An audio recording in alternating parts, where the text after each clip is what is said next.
Good morning, everybody. Wakey, wakey. It's time for Morning Glory. My name is MC Kalia, and I'll be your captain for the next 1 hour, 30 minutes. Let's have this conversation going.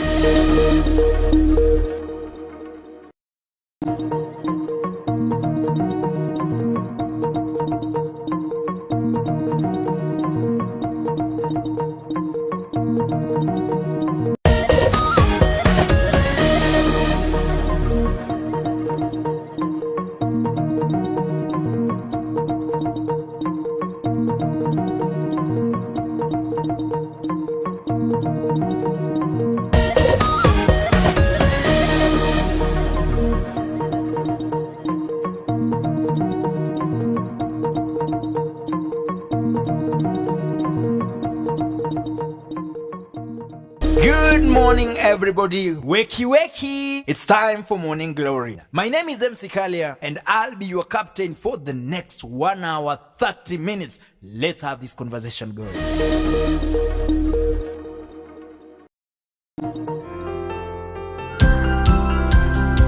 Karibu Topil Hospital, a brain and spine specialty hospital dedicated to providing extraordinary care through competent doctors and other medical personnel from premium institutes with knowledge on the latest and exceptional medical technologies.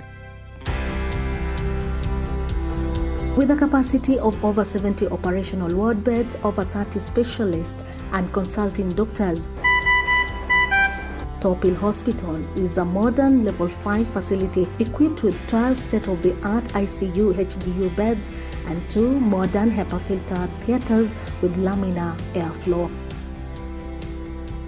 Our aim is to provide comprehensive quality services at an affordable cost to the community, which includes but not limited to neurosurgery, radiology and diagnostics, MRI, CT scan, X-ray, ultrasound, endoscopy, ECG, EEG, pediatric cardiology, physiotherapy, orthopedics and trauma, pharmacy, laboratory, theater, ICU and HDU, obstetrics and gynecology, general surgery, maternity, psychology, psychiatry, comprehensive wellness checkup, dialysis and urology, oncology, dental care, ENT surgery, nutrition and dietetics.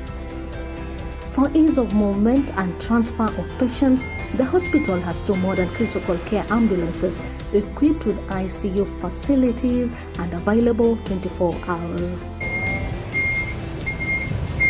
Topil Hospital is located in a serene environment away from noise and has a cafeteria with fresh, nutritious foods, not forgetting ample parking for all clients. Topil Hospital is NHIF accredited and accepts medical covers from a number of insurance companies. If you're looking for the best customer care and patient experience and to be attended within the minimum waiting time possible, reach us through the website www.topilhospital.com or call 0782 121214, or you can also call 0782 900090. You can also email us through info@topilhospital.com. Topil Hospital, exceptional technology, extraordinary care.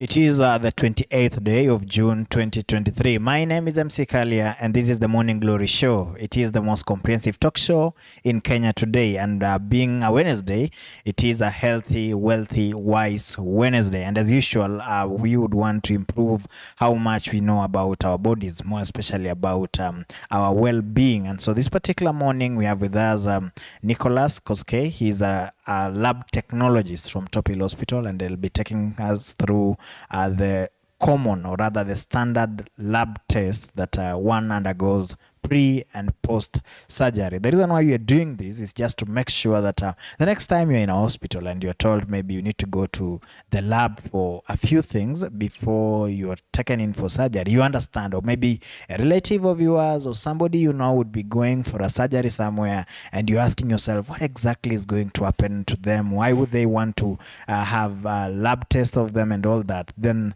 this is the show that you need to tune in, because this is exactly where you'll be able to learn that. But then before we come to that, allow me to remind you that we are coming live from Dawi Afrique Photography. Dawi Afrique Photography is a production house doing both video and photo production. At any point, if you need a music video, if you need a corporate gig covered for you, if you need a documentary, this is the place to get all those services. Also, if you have maybe to take photos as a family, you have product that you would want to sell, that is what we call product photography, then this is the right place to visit. But then this particular moment, I would love to give a chance to Nicholas for him to say hi to you, and also maybe say a little bit about what he does at Top Hill Hospital. Okay, good morning. As you have heard, I'm Nicholas Koskei, the in-charge and the laboratory technologist at Top Hill Hospital. May I first begin by thanking MC Kalia for this chance, just to brief you a little about what's going on at the lab, the test we normally carry before and after surgery. Most of the people normally visit the hospital, and the requests normally come first to the lab for the preparation, and also to alert the doctor whether he or she can proceed with the procedure. So welcome to the show, and feel free. And if you have any question, you can contact MC Kalia. And of course, he's helped me there with my job, saying that anyway, if you have any question, make sure that you ask that particular question. And by the way, to our brothers and sisters who are Muslims, happy Eid Adha. Hope I'm saying it well. I've been practicing to say that for 30 minutes. So happy Eid Adha. Of course, I hope I'm saying it right. And of course, I remember that people, we invited them for Christmas. Please, rudisheni mkono. So please do invite us to kuja tukule leo hiyo mchele. Anyway, also, if you tuned in at home, help me share the broadcast. Let's spread this as much as possible so that as many people as possible are also able to benefit from this particular interview. And before we even come to the topic of today, many people ask themselves, what is the role of a lab technologist in an institution? What do you guys do? What is your relevance in that hospital? Okay, for the lab technology, the laboratory in general, we do a quite of number of roles. The first beginning with the reception, that is sample collection. And when we say sample collection, it's all samples from blood, urine, spinal fluid, then we have the stool and other fluids which the doctor may see it's necessary for analysis. Then after sample collection, you handle those samples. Each and every samples has its own way of handling. After handling the samples, now you register the samples for the need of trace and for the future reference. Handle, then register the sample. From there, we now go to the major part, the lab. It's now the analysis. When we come to the analysis, we analyze all samples, the clinical laboratory test, beginning from the hematology, microbiology, biochemistry, toxicology, immunology, and many, many more. After that, now there is the other roles, which include preparing monthly reports to the facility to see whether you are doing the right things. Also, to assist the facility to see whether they meet the targets, to see whether there was something arising from all the laboratory tests that were done.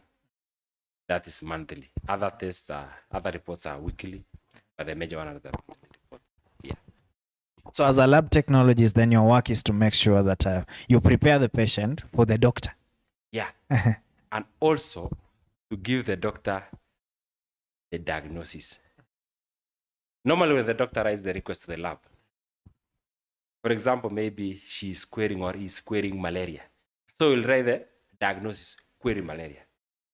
Somebody will give the correct diagnosis to the doctor is the lab technologist.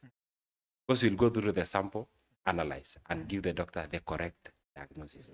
Whether it was a malaria, whether it was a typhoid or cirrhosis.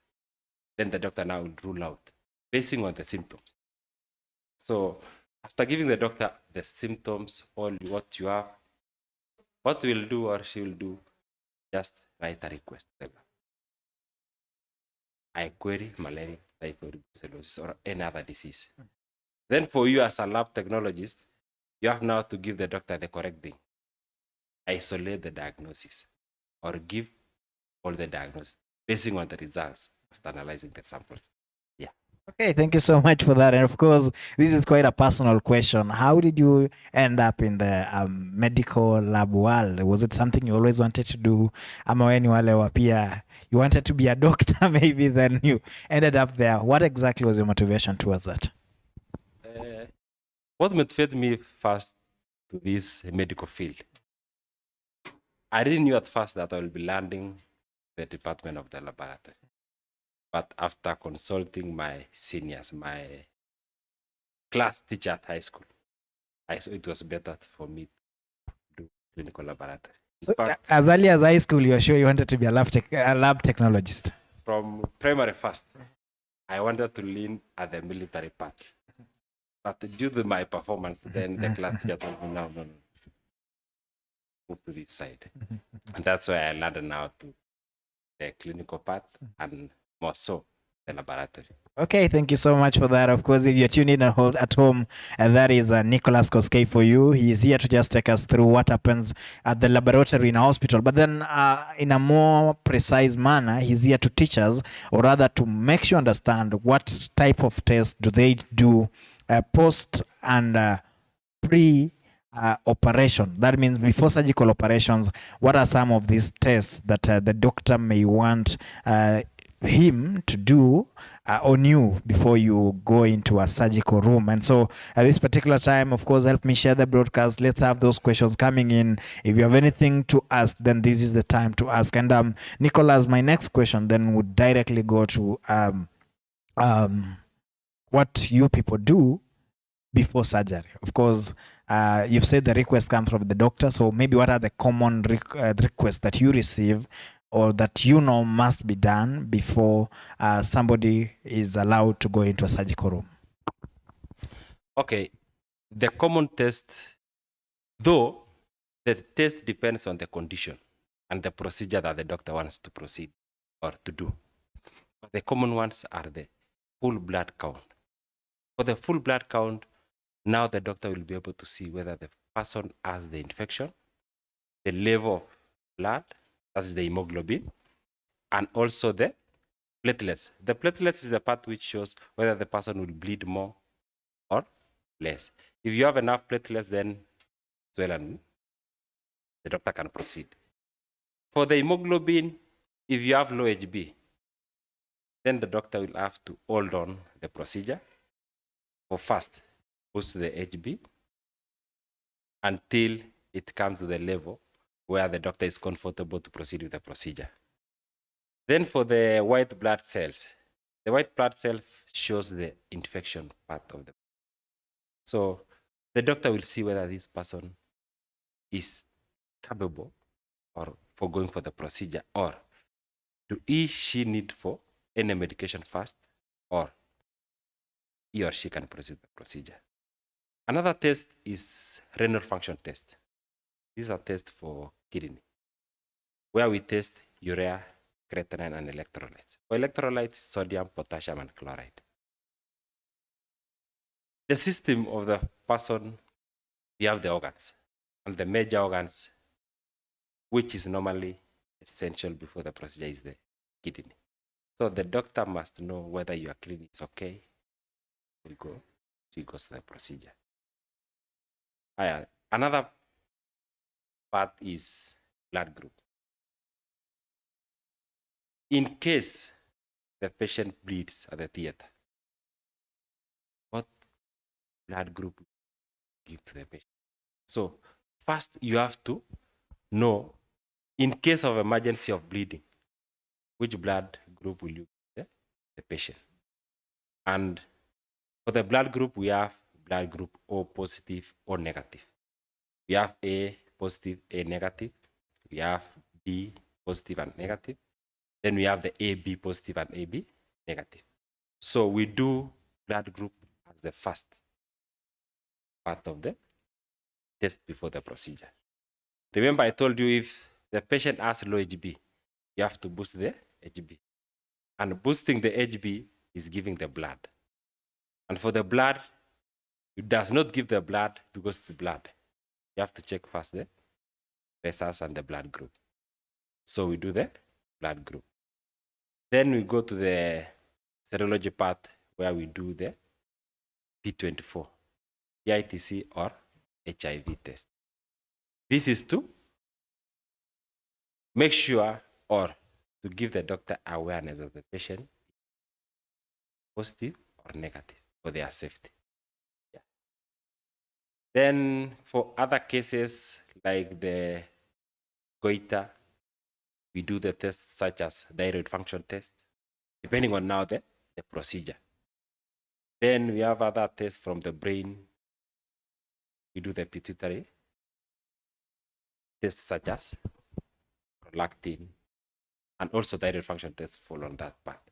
So for the pre-analytical test for the persons or patients going for there's a lot of tests to be done, but the common ones are the full blood count, renal function test for the kidney, the serology part, that is the HIV. We normally include also the hepatitis B and C, and now the blood group.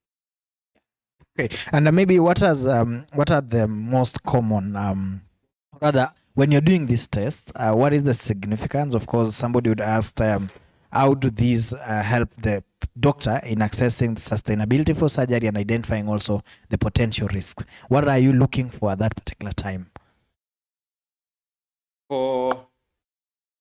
Let's begin with full blood count. We want to make sure that the doctor is aware whether she can proceed. I told you that for hemoglobin, which is the major key when going for the procedure, you have to prepare the patient and the doctor that this hemoglobin is comfortable for he or she to proceed. When the HB is low, you have to allow the donors or the relative of the patient to donate the blood. For the part of WBCs, if the patient has high WBC, what will you do? Allow the doctor, give the medication first. Then tell the relative, we are holding the surgery for this on one. If it is for the HB is low, do the necessary. The necessary there is recruit the donors. One, donate so that the HB. Yeah. So most of the time, when the patients come, the relatives are aware that their patient is going to get it. Then after that, the surgery is old. The relative will ask why. Then the doctor will tell him the case was old because it is low. So what next? You have to donate the blood. Donate the blood is a procedure. You have to for the donors. Send the donors to blood bank. Donate. After donation, screen the blood. Because for now, MC Kalia, you have the blood. You are not sure that your blood is safe for Transfusion. Yeah. So there is that procedure. You have to screen the blood. Maybe it will take 2 or 3 days, depending on the number of days that the blood will screen or how safe is your blood. And for the blood group, that is to make sure or to give us the way forward. which blood. Then for the P24, the HIV test, that is only for the awareness. But the common one, which is more precise, the full blood count and the renal. Because you have to prepare yourself first in case of anything. Are you ready? Okay. And we'll give the doctor, okay, the HB is 10. Then are you ready with the blood? Yeah, we have enough blood at the fridge. We are ready to. For renal function test, the doctor will handle it. Okay, thank you so much for that. And of course, now you've talked about potential outcomes and how easy is it to talk to someone maybe who's coming in for a surgery, then they've been told maybe that they need to hold for some time and all that. In your experience, how easy has it been to talk to patients during such times? And what is that one thing that you really feel patients should understand during that particular time?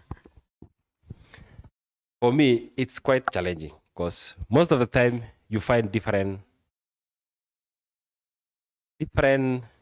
types of clients. There is the one who will understand that this kind of blood or the need for blood is not an issue for a certain facility. So we normally convince them that we are here for you. We are here to tell you what you need. So others understand that, yes, we have gotten the information. Our clan need blood. So what next?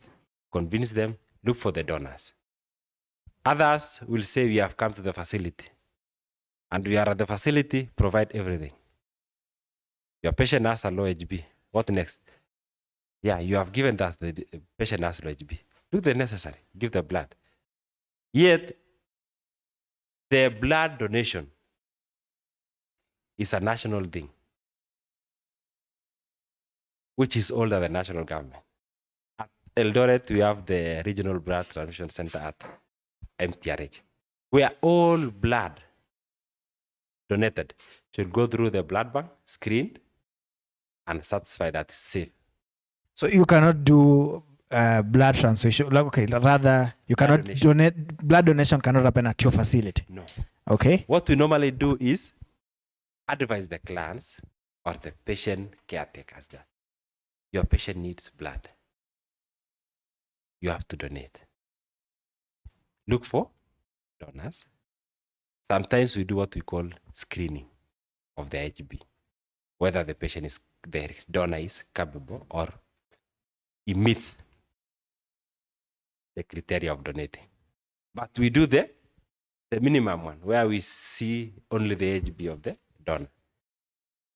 But at the blood bank, there is a questionnaire which you must fulfill before you donate.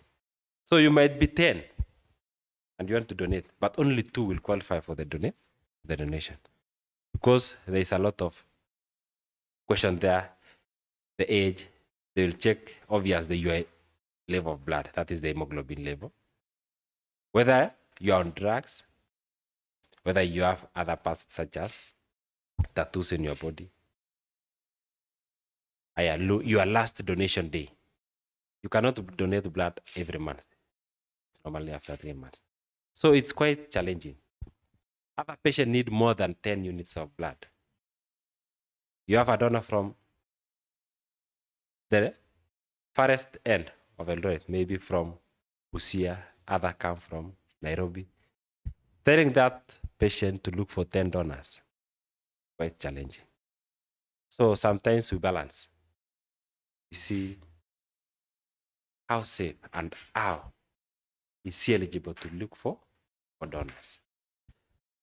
And also another challenge is at the blood bank. No, right now at the blood bank, they only depend on the donors who visit there.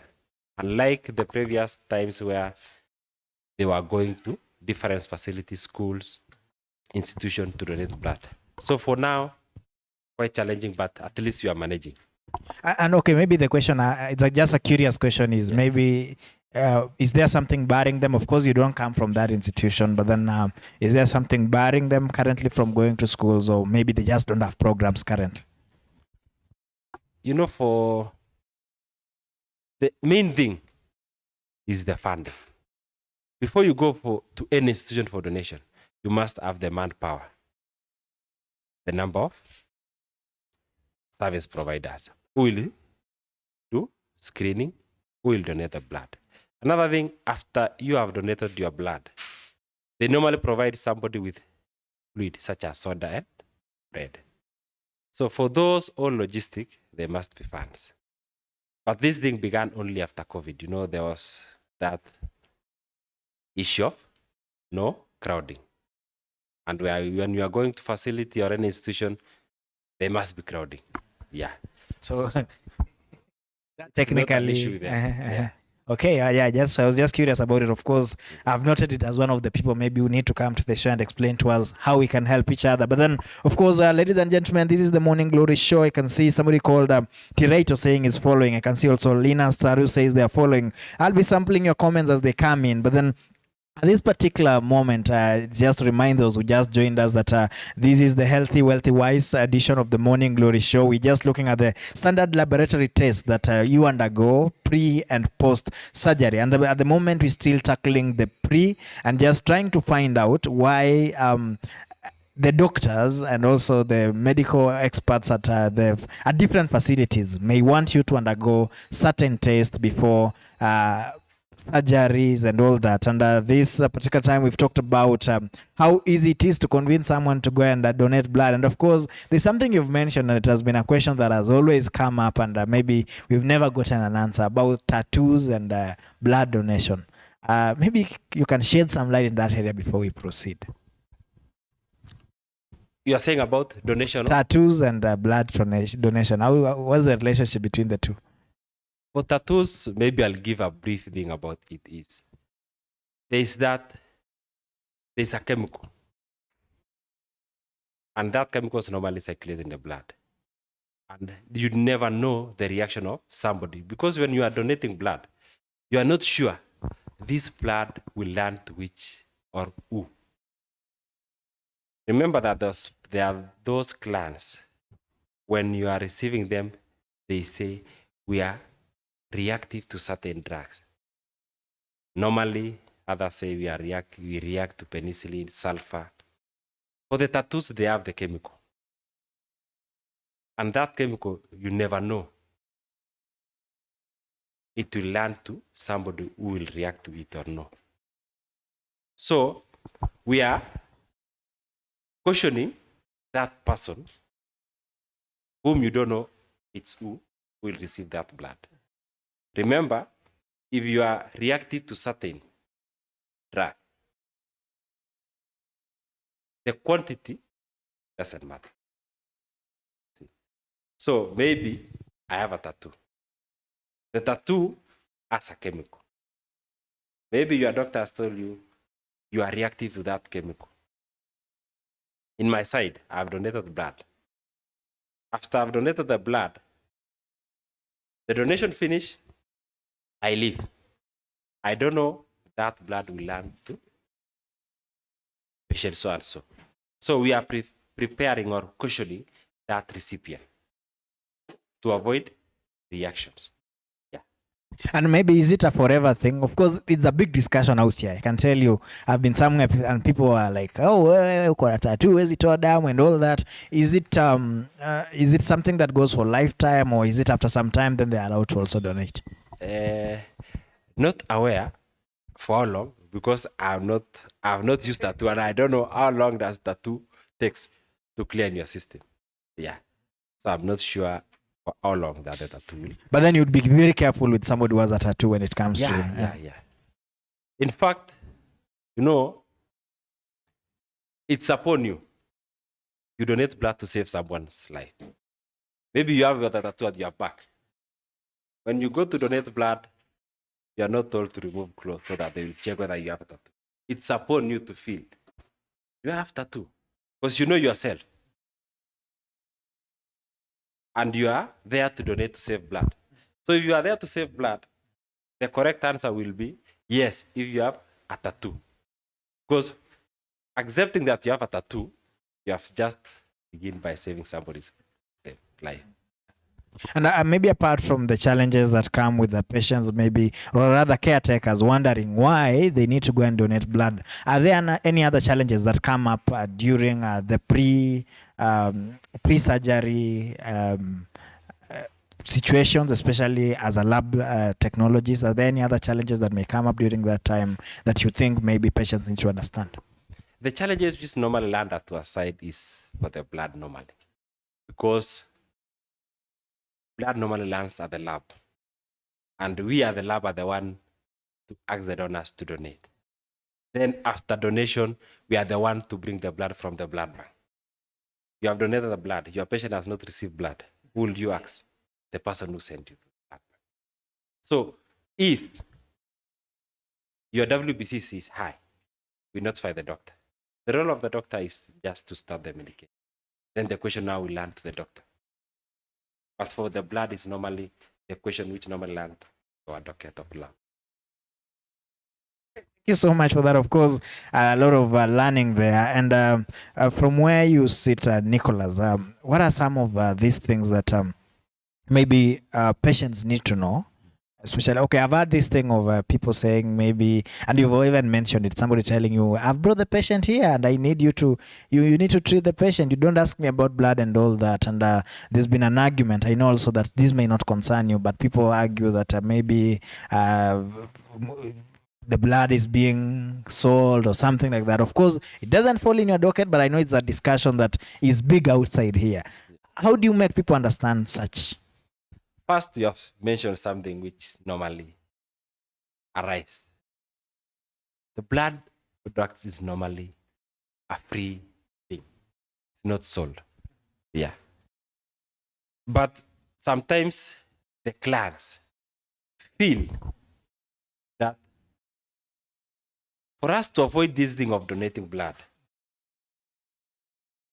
let us do the shortcut way of purchasing blood. The issue is not because they want to buy the blood. The issue is to avoid this whole process of going to the blood bank. Going to the blood bank. Maybe almost all of their family members have tattoos. Maybe it is challenging to get the donors. So to avoid this, most of the clans prefer purchasing the blood. But there is no way you can purchase blood. Because for you, MC Kalia, there is no place you find that come, you are buying blood. It's just a willing thing. You are willing to donate blood, will. The challenge which normally comes is at the blood bank. Whether they have the enough capacity to screen the blood, whether they have the enough capacity to go outside there and do donation. Yeah. But the issue of purchasing the blood is arising most of the time, especially when patient requires more blood. We have certain products in blood. We have the PRC, that is the back red blood cell, which I know you know, the red one. Then we have the platelets. Platelets, you'll not see it, but maybe when you come, I'll show you. Those are the products which you'll not give the patient 1 unit. The patient will need more than 5, sometimes 20. So convincing a client or a relative to go and look for 10 donors. You know, this looks like a pyramid scheme. Go get 5 people. Yeah. So sometimes you feel to the patient or the relative. But we don't have much to do because this thing is a national thing. They have to donate. And it doesn't mean when you donate blood, it's a must. The patient will receive them. Okay, oh, so it doesn't, okay. Yeah. Because after donating the blood, it will go through that procedure of screening. And when we find out that your blood is not safe, we'll discard the blood. Will not give out. So for you, you'll go there saying, I have donated, my blood should be given to my patient. To my patient. Not knowing that maybe your blood was not safe. So it's something we have to understand. Yeah. When you are willing to donate blood, save someone's life. Yeah. Okay, thank. What I want to make it clear is that for my experience, there is no way you can buy blood. Yeah. It's only willing donor who can save someone's life. Thank you so much for that. Of course, it is a delicate balance there. Yeah. You know, it's a big topic. That's why we've taken much time there. And now let's go to post-surgery. Maybe somebody has gone in for surgery, and when they come out, what are some of the tests that now you may also want to, or rather the request that most of the time you receive from the doctors? Okay, after surgery, we'll repeat the same test to check. Maybe when you are going to the theater, your HB was 10. After surgery, we'll check your HB because obviously you will bleed at some point. We want to see whether you bleeded to an extent that you need another unit of blood, or your body is capable of regaining the level of blood. Then also to check your renal function test, that is the kidney function test. To see, you know, in every procedure, there is use of drugs. All drugs goes through the kidney and the liver. You have to see whether there was any harm on the kidneys. Then we don't repeat the HB. Your HB will remain your blood group. Sorry. For blood group, if you are blood group A during birth, you will die the same blood group. So we normally do blood group only pre. After surgery or after operation, we only do the full blood count, the renal function test. And maybe if the patient has landed into vent, or maybe the saturation of oxygen is low, we do what we call the blood gas analysis.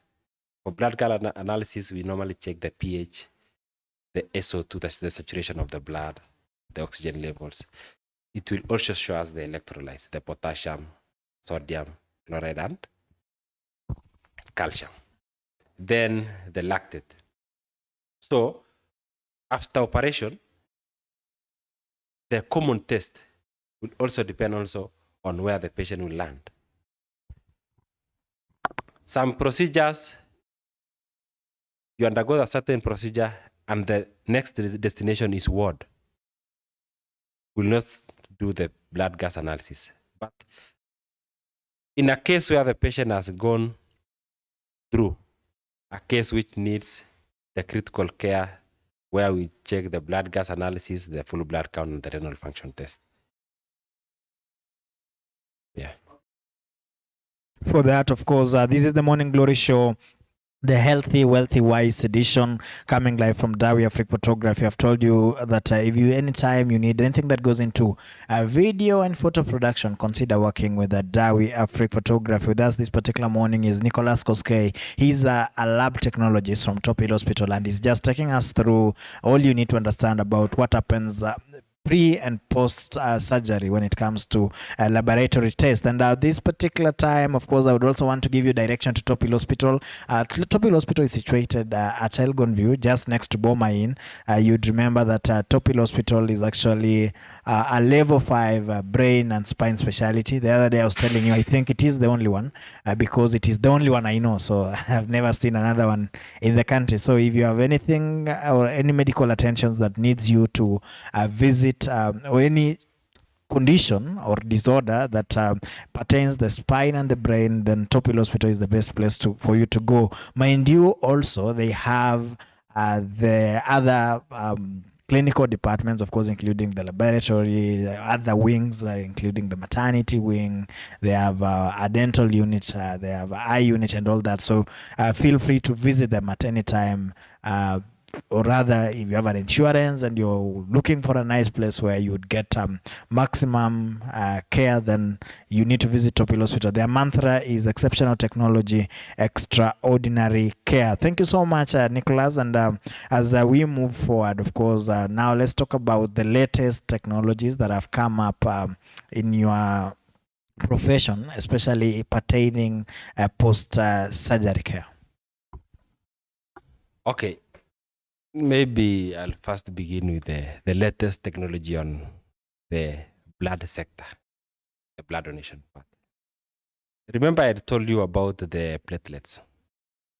For the platelets, I told you the minimum amount or the minimum units the patient can need for platelets is more than 5. So there is the latest technology where somebody can donate only platelets.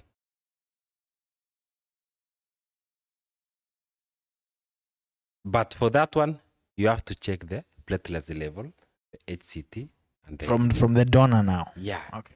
So it's not an issue of looking for 10 donors. MC Kalia, you can donate only platelets without the blood. It's a product of blood, but you can only donate the platelets only, which is equivalent to 10 units of platelets. That equals to 10 people you want to donate. So that is the latest thing, which we normally encourage our relatives. If they have a patient with low platelets, remember we are receiving blood patients with platelets of even low as 2, 5, or 10. And for that blood to peak to 150, the normal values for platelets is between 150 to 450,000. So you have a client with 1 or 5 units of platelets. And when you say platelets, of course, there's these numbers you always say. And one time we had a patient who also needed blood, and we were being given the numbers. What exactly do these numbers stand for? When you say 5, when you say 10, 150,000, 500,000, what does that mean? So there is, maybe let me just begin with blood. The normal values or the normal level of blood is between, for male, 12 to 17 grams per deciliter. So if you have between 12 and 17, that's normal. Then if you have low, that's between 9 coming down or 8. Maybe you'll need 1 unit. 1 unit is that 1 pack of blood. Then for platelets, the normal values is between 150 to 450. You're getting. Yes, want to get the unit. Oh, the units. Like, what is the unit to measure the... International units per liter. It is? International units per liter. International units per liter, Yeah. okay? Yeah. So, when the doctor requests for blood, he normally specify which product of blood does he requires, whether the platelets, the packed red cells, or the whole blood. The whole blood is now the packed pack of blood, which contains the platelets, the packed red cells, and all other products of blood. When you specify that I need only packed red cells, that's when you have low HB. You have to boost the HB. But if you have low platelets, low HB, the doctor will request the whole blood, that pack which contains the whole components. If you have only the low platelets, your HB is okay, your red blood cell is normal, so he'll only request for platelets. Now, where the issue comes now is the platelets. Because for blood, you can donate to people. And It's enough, yeah. it's enough. But for platelets, you will not give somebody 2 units of platelets and becomes okay. You must need more than 10. So the new technology now is one person can donate blood, platelets, which is equivalent to 10 donors who could have donated 10 units of platelets. So meaning that 1 unit of platelets you have donated, it's called a pharetic procedure where you donate only the platelets. You have saved the recruitment of 10 donors. So that's the new technology which we normally emphasize the people to go for. How available is it in this maybe town and all that? Is it now widespread or is it still? No. But Remember, I told you blood is normally centralized. It's So only that means- as MPRH blood bank. so it is available there. Available. Yeah.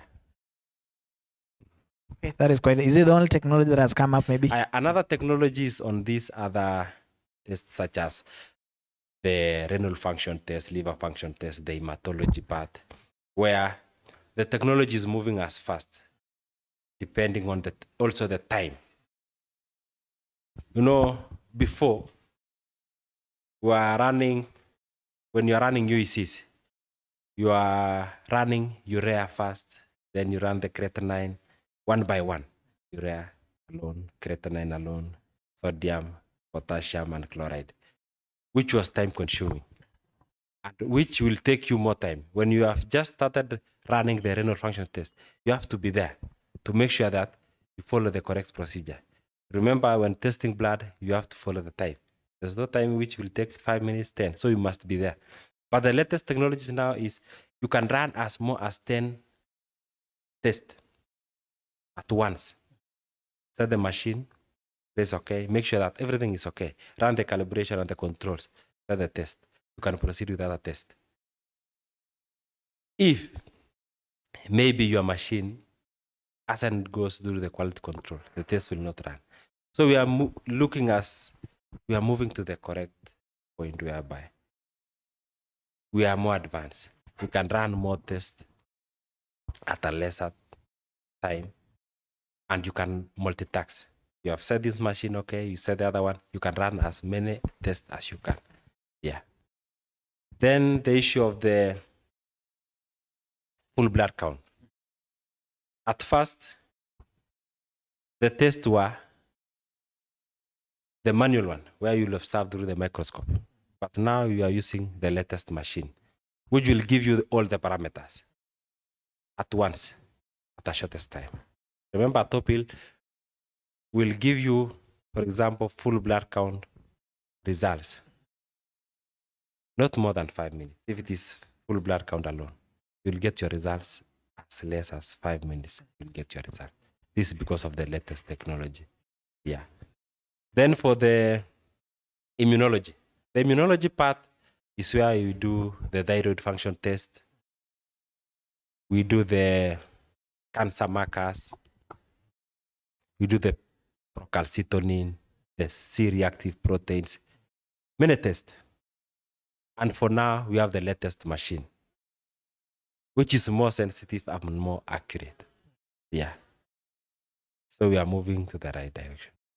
Okay, and that means also that things are getting better for patients as we continue to move forward. Yeah, things are getting better. We are saving time now. Right now, there is no more referral of tests. We normally run there. When the patients come, it's not about go until certain day. The turnaround is 2 days or 3 days. No. The patient will come, we collect the sample. Within 2 to 3 hours, depending on the test, the results are out. Yeah, we run in-house. Yeah, Okay, with the latest technology. let's talk about now the reception of the results. Of course, most of the time I think it's the doctor who explains, right? But then are there cases where you find yourself having to explain to the patient what exactly they're in for, and how easy is it to explain the results to now patients, especially different with... You know, for the lab tech, is capable of getting the diagnosis of a patient, even without seeing the patient. But it is not his or our role to tell the patient this is your diagnosis. Okay. We'll know your diagnosis, but we'll tell you, go to the doctor. He'll tell you more about the results. Because he's the one or she's the one. You give your symptoms, he's the one who requested for the test. So, and he's the one who will give you the results. Though we know the results, but our role is not to disclose the results. Remember, results are confidential. Yeah. you so much for that. And as we now come to the tail part of this particular interview, let's talk about something that you mentioned about. Maybe we didn't talk about it conclusively. Let's talk about, of course, within now these particular tests. There are those that maybe touch on stool outside what we've discussed. There are those that touch on blood. What are some of the myths and misconceptions that you receive at hospital level that may at some point even cause resistance and all that? And how would you address it, including religion, including unwillingness to do it? How easy is it, for example, to just tell maybe somebody, go bring stool and... For stool, I think it doesn't have any resistance, because before the doctor requested for stool analysis, the patient is the one who complains. Maybe he has the stomach ache, maybe you have issues with the stomach. So when the doctor requested you to do a stool analysis, maybe you'll not resist because you are the one who need the test. But the issue now comes when maybe the doctor has requested a test. When you reach the lab, the test is not done at the facility. That's now the challenge begins.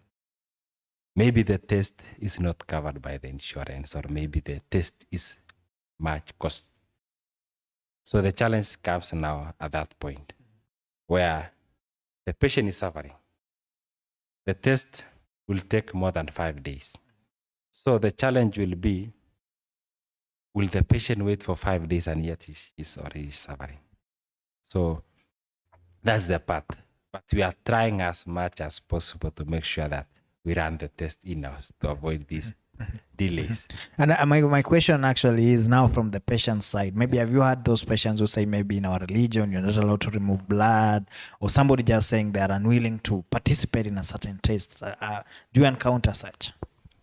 Not yet. Not yet. Okay, thank you so much. And now as we finish, maybe you can tell us, give us any final thoughts about your work and anything that you may also want to communicate to those who are watching you outside there. Okay. First, maybe I'll just let the audience to know that in Top Hill Hospital Laboratory, we are now more advanced. We do most of the tests. And from the word extraordinary, we provide the extraordinary care. We are using the latest technology. The turnaround time is very low. And what I want to emphasize more is let's do the testing. Don't move to the chemist and buy drugs only for the sake of relieving your pain. Just look for the doctor, do the test, to rule out and to avoid this misuse of drugs. Remember, at the lab, we are doing what we call blood cultures. We do what we call sensitivities. And you find most of the time, there's almost high number of resistance on drugs. On certain fluid, maybe you do the pus swab, you do the blood cultures, you find there's almost high number of resistance on certain drugs. The reason being, clients right now are running to over-the-counter drugs. You are buying the drugs, not knowing you are taking drugs for which disease. Later, your body will develop what we call resistance to certain drugs. So what I'm encouraging the people outside there, let go the correct procedure. If you are sick, avoid over the counter. Look for the doctor, do the testing. Don't rush to take maybe the malaria drugs before confirming that you have malaria. Remember, all these drugs goes through your system. They will destroy your kidney, they will destroy your liver. Later, you'll realize that you are taking the wrong medication. So I'm encouraging them to do the correct procedure by going to the doctor, doing the correct test, and beginning the medication as prescribed by the doctor, depending on their diagnosis. Remember, the lab is the only place which can give you the diagnosis by doing the test.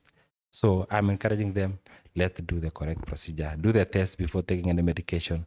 If it is for malaria, do the correct test for malaria. If it is typhoid or any other test, let's do the correct procedure. Yeah. And for the lab technologists around there, let's follow the correct procedure, do the correct thing, and give the quality results. Yeah. Thank you so much for that. And of course, that has been Nicholas Koskei. He's from Topil Hospital. He's a lab technologist. Of course, he's taken us through what you need to know, especially when it comes to pre and post operative lab tests, the common ones that you really need to go through. Is explained quite a lot when it comes to understanding what exactly happens and why it needs to happen. Thank you so much, Nicholas, for creating time to be with us this particular morning, and thank you so much for the wonderful presentation. Also, to you who's been watching at home, thank you so much for creating time to be with us on the Morning Glory Show. Thank you so much for always supporting the Morning Glory Show. This is the most comprehensive talk show in Kenya today. My name is MC Kalia. See you tomorrow on the Social Square. Karibu Topil Hospital, a brain and spine specialty hospital dedicated to providing extraordinary care through competent doctors and other medical personnel from premium institutes.